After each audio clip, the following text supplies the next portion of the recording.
수도 있어요. 영상을 보면 흐트러질 수 있어요. 때때로는 어떤 전화일 수도 있어요. 어떤 상황일 수도 있어요. 그 모든 것들을 차단하기 위해서 여러분들 여기 오신 거 아닙니까? 그럼 확실하게 예수님을 바라보셔야 돼요. 그리고 모든 것들, 육상 선수들이 유니폼을 제작할 때 엄청나게 가볍게 하려고 애를 씁니다. 공기의 저항을 줄이려고 애를 쓰죠.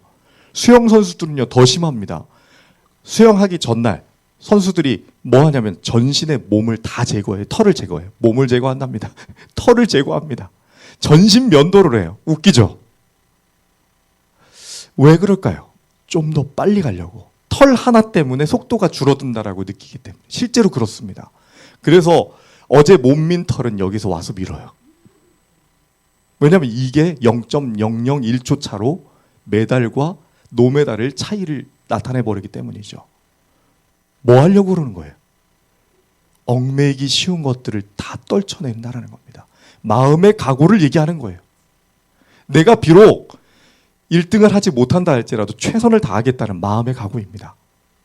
여러분들 얽매이기 쉬운 것을 벌어야 됩니다. 달리기 할 때 이거 입고 달리기 하면 되겠습니까? 우리 민크 코트 입고 달리기, 하이힐 신고 정장 입고 달리기예요? 아니에요. 다 벗어야 됩니다. 지금 벗을까요? 신발은요. 구두 신어야 돼요. 운동화 신어야 돼요. 이게 우사인 볼트의 신발인데 한쪽 무게가 202g밖에 안 된답니다. 202g. 네. 보통 뭐 한 700g, 800g 하는 게 운동화인데 202g이면 아주 가벼운 신발이죠. 거추장스러운 모든 것들을 제거한다는 의미를 가지고 있죠. 교회적은 5권에 이런 말씀이 있습니다. 한번 같이 읽어보실까요? 지금은 우리의 형제들이 그들의 소유를 늘리는 대신에 줄여야 할 때이다.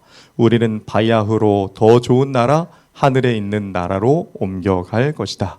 그러므로 우리는 이 세상의 거민이 되지 말고 살림살이를 가능한 줄여서 사는 방향으로 하라 그랬어요. 아주 세세하게 얘기해 줬어요. 너 이 세상 사람이 아닌데 왜 이 세상 사람처럼 살아가느냐라고 질문하는 겁니다. 살림살이를 가능한 줄여서 사는 방향으로 해라. 너 조금 있으면 떠나야 되니까. 살림살이를 늘려가는 것을 좋아하십니까? 줄여가는 걸 좋아하십니까? 우리 모든 주부들의 걱정이 저희 집사람은 이 그릇, 저에게서는 책이나 혹은 다른 물품들이죠. 저희도 이사를 이제 목회를 하다 보니까 자주 다니는데 처음에는 5톤으로 됐던 게 5.5톤, 6톤, 6.5톤까지 늘어났어요. 버리는데도 계속 늘어나는 게 짐입니다. 희한해요. 근데 가진 것들을 뭐 하라 그랬어요? 줄이라 그랬어요. 그래서 요즘은 최소한으로 물건으로 단순하게 사는 이 미니멀 라이프가 유행입니다. 이분의 가구는 이게 다예요. 가구 이게 다예요. 소파도 없어요. 그냥 이 끝이에요. 사사키 후미오라는 일본 사람입니다. 다 버렸다 그랬어요. 독일의 한 주간지에 따르면 평균 약 6,000개의 물건을 소유했던 1970년대의 독일인보다 약 10,000개의 물건을 가진 현재의 독일인이 더 불행하다 그랬어요. 가질수록 행복할 줄 알았더니 불행해지더라는 겁니다. 이게 사람의 마음이라는 거예요. 뭔가 가지면 내 허섯함을, 내 외로움을 채워줄 수 있을 거라는 착각. 근데 그게 훨씬 더 힘들게 하더라는 거죠. 그래서 여기 영상 잠깐 앞에 부분만 보겠습니다. 이곳은 쇼핑의 거리 명동. 명동에서 설문조사를 했어요. 한번 봅시다. 많은 물건을 스트레스 받은 경험이 있냐? 물건을 필요보다 적게 가지고 있다, 많이 가지고 있다. 인식을 알아보기 많은 위해서입니다. 물건으로 스트레스를 받은 경험이 있다, 없다. 물건을 간소하게 넉넉하게 가지고 살고 싶다. 물건을 소유하는 것에 대한 사람들의 심리는 과연 어떨까요? 가능하면 물건을 가지고 살고 넉넉하게. 넉넉하게.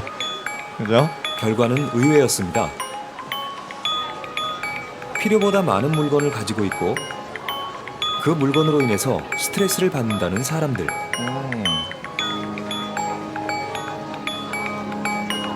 하지만 여전히 더 많은 물건을 소유하고 싶다고 답했습니다. 스트레스는 받지만 많이 갖고 싶다.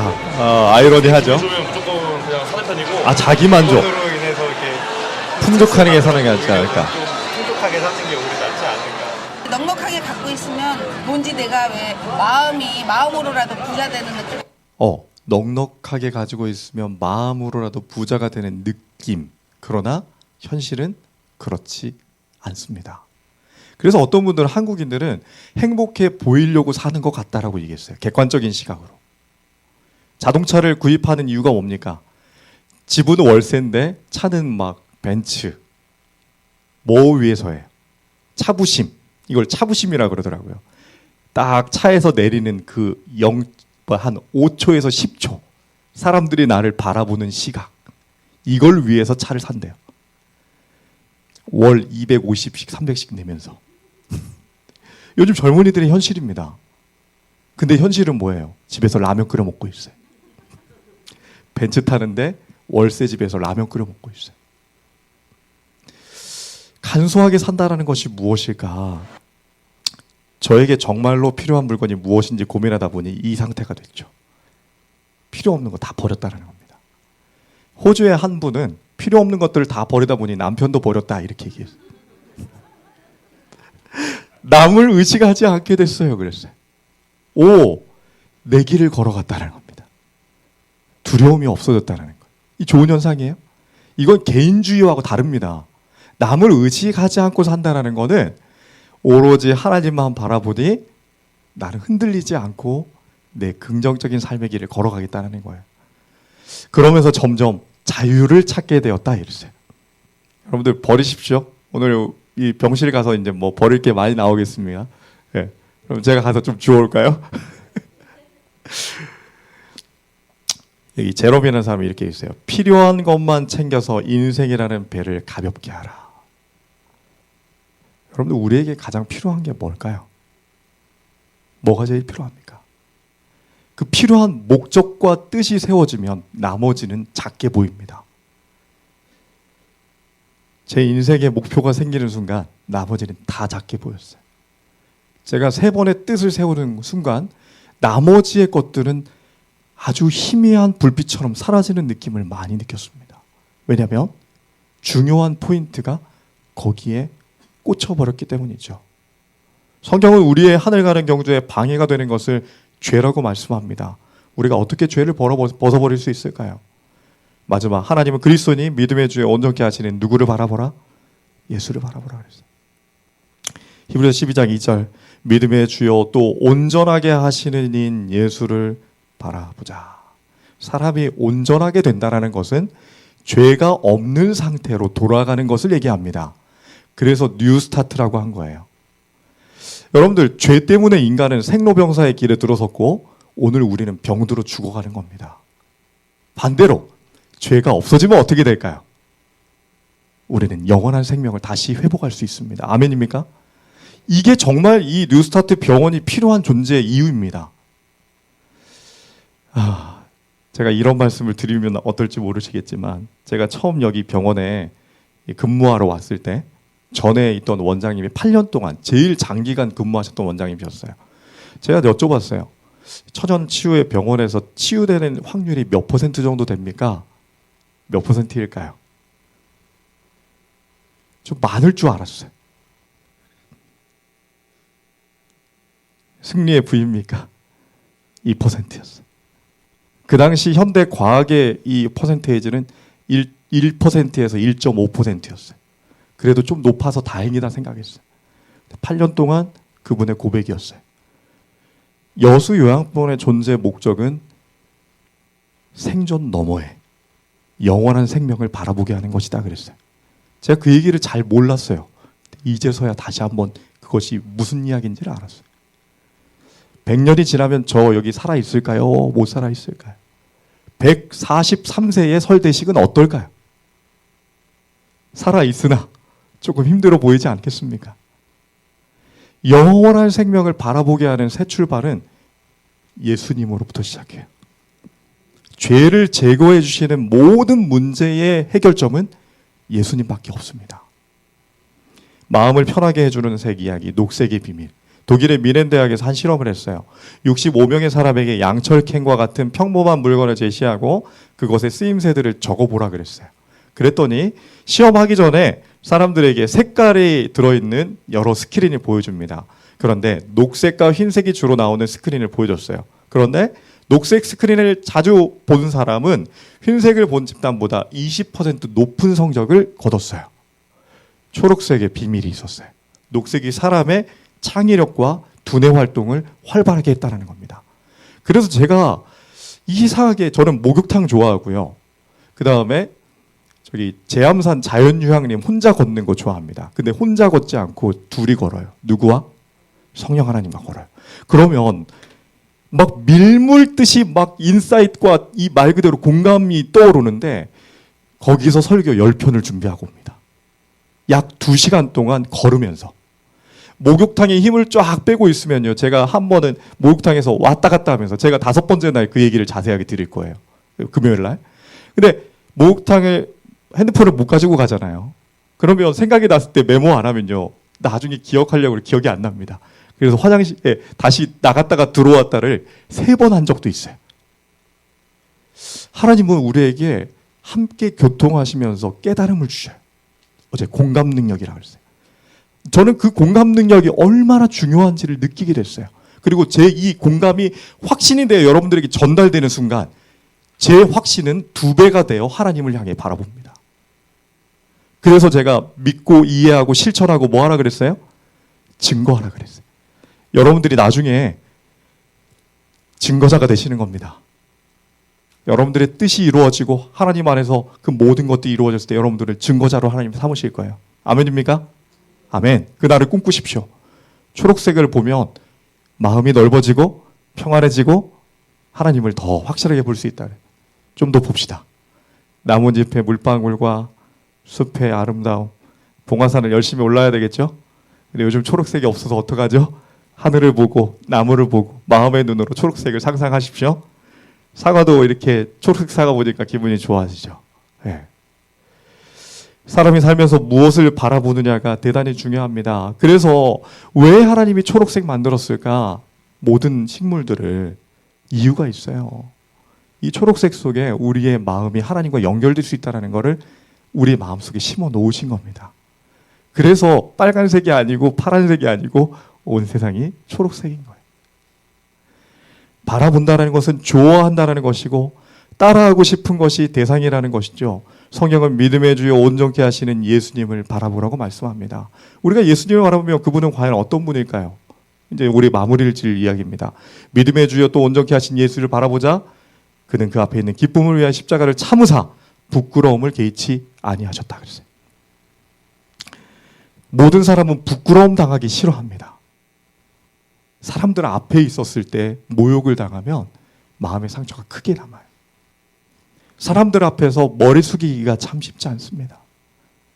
근데 예수님을 바라보는 순간 제가 여러 번 청중 앞에 머리를 숙이는 일이 있었어요. 혹 그게 내 잘못이 아니었다 할지라도. 그 다음 있었던 일은 뭐 어떤 일이 있었을까요? 모든 사람의 사랑이 밀물처럼 저에게 밀려오는 걸 느꼈어요. 사람은 겸손해지는 순간 하나님이 높이십니다. 그것을 경험해보면 또 하고 싶어져요. 예수님께서 모든 부끄러움을 개의치 아니하셨어요. 왜냐하면 그분의 뜻이 있었기 때문입니다. 우리가 잘 되고 우리가 온전케 되기 위하여 자신의 몸과 마음을 희생하신 거예요. 제가 저희 어머니가 어렸을 때 이제 제가 초등학교 때까지 저희 아버지 어머니는 남선연탄에 근무하셨어요. 젊은 날 정말 열심히 살아가신 모습이 기억이 납니다. 남선연탄에 그 차를 가지고 연탄을 배달하는 일을 하셨어요. 제가 5, 6학년 되면서 그 연탄 배달하는 일들을 도와드린 적도 많이 있었습니다. 그런데 제가 4학년 때 어느 날 학교를 마치고 오는데 엄마가 새까만 모습으로 오시는 게 보이는 거예요. 친구랑 같이 걷는데 창피했을까요? 부끄러워서 엄마가 있는 모습에서 피해서 저쪽으로 돌아갔어요. 누가 더 부끄러운가요? 누가 더 부끄러운가요? 오늘 우리가 우리를 위하여 이렇게 처참하게 희생되신 예수 그리스도를 외면한 채 모른 채 하고 옆으로 지나간다면 누가 더 부끄러운 사람일까요? 이보다 더 큰 희생을 하신 분이 없는데 우리가 이분을 잊어버린다면 누가 더 부끄럽게 될 것인가? 한 사람 한 사람을 향한 사랑 때문에 모든 부끄러움을 다 참으셨다 그랬어요. 어머니의 사랑을 알았을 때 그 다음부터는 그렇게 할 수가 없었어요. 우리의 상태가 아무리 절망적이어도 예수님을 바라본다면 우리에게 희망이 있습니다. 저는 그걸 믿습니다. 바라봄의 법칙이라는 책에 이야기는 넘어가겠습니다. 시간이 다 됐기 때문에요. 이분이 이렇게 얘기했어요. 만약 내가 나의 부족과 허물에 초점을 맞추었다면 중도의 많은 꿈들을 포기했을 게 뻔하다. 그러나 언제나 나는 나를 통해 많은 것을 이루실 하나님을 바라보았다. 저는 이 말에 너무 감동되었어요. 나는 나를 통해 많은 것을 이루실 하나님을 바라보았다. 왜 하나님 바라봐야 되냐면 앞으로 하나님은 저를 통해 여러분을 통해 많은 것을 이루실 겁니다. 제 이 전하는 하나님의 말씀을 통해 여러분의 인생이 변할 수 있다면 그것은 하나님의 놀라운 축복과 그 임재를 저를 통해서 경험하게 하신 거예요. 여러분들 하나님을 바라보시겠습니까? 오늘 살아가면서 내일 생각하지 마십시오. 오늘만 생각하셔야 돼요. 내일 일은 내일 염려할 것이요. 그날의 수고는 그날의 족하다 그랬어요. 오늘 동안 누구 바라보자? 예수님 바라보자. 읽어봅시다. 회개하는 죄인은 세상 죄를 지고 가는 하나님의 어린 양의 그 눈을 고정시키도록 하라. 그는 바라봄으로써 변화를 받게 된다. 그의 공포는 기쁨으로, 의심은 소망으로 변한다. 감사하는 마음이 솟아오른다. 돌 같은 마음이 부수어진다. 사랑의 조수가 심령에 밀려온다. 아멘. 감사하는 마음이 솟아오르고 공포는 기쁨으로 바뀌고 의심은 소망으로 변했고 돌 같은 마음이 부수어진다. 너무 감동이지 않습니까? 저만 감동받는 겁니까? 사랑의 조수가 심령에 밀려 들어온다. 오늘 하루를 살아가면서 우리 여수요양병원의 모든 식구들이, 우리 방송을 듣는 모든 식구들이 하늘 가는 경주를 포기하지 말고 인내로서 달려갔으면 좋겠습니다. 아멘입니까? 여수요양병원의 모든 식구들이 하늘 가는 경주에 방해가 되는 모든 죄를 벗어버렸으면 좋겠습니다. 마지막으로 여수요양병원 모든 식구들이 하늘 가는 힘을 얻기 위해 늘 예수님을 바라보고 살았으면 좋겠습니다. 이런 예수 그리스도가 있음을 인하여 너무 감사합니다. 사랑합니다. 감사합니다. 그래서 제가 매일 아침 이렇게 하는 이유가 있어요. 하나님이 너무 감사하거든요. 너무 사랑스럽거든요. 그분이 나를 사랑하신다는 걸 저는 알거든요. 같이 읽어봅시다. 우리 기도입니다. 두 손을 모으실까요? 한 손은 내 손이고 한 손은 하나님의 손이라 생각하면서 같이 읽겠습니다. 사랑하는 주님이시여, 하루의 첫 시간 당신을 만나고 그 안에 생명이 있음을 알게 하시니 진심으로 감사를 드립니다. 당신을 바라봄으로 변하기 원합니다. 오늘도 저희 안에 함께하여 주시옵소서. 내 몸과 내 마음에 진정한 평안으로 채워주시옵소서. 아멘. 기도합니다. 하나님, 우리의 눈이 현실에 처한 제 모습을 바라볼 때에 하나님 보게 하여 주시옵소서. 돌 같은 우리의 마음이 부수어지고 근심이 기쁨으로 바뀌게 주님 인도하여 주시옵소서. 사랑의 심령의 조수가 우리 안에 밀려오게 하여 주시옵소서. 예수님 이름으로 기도드립니다.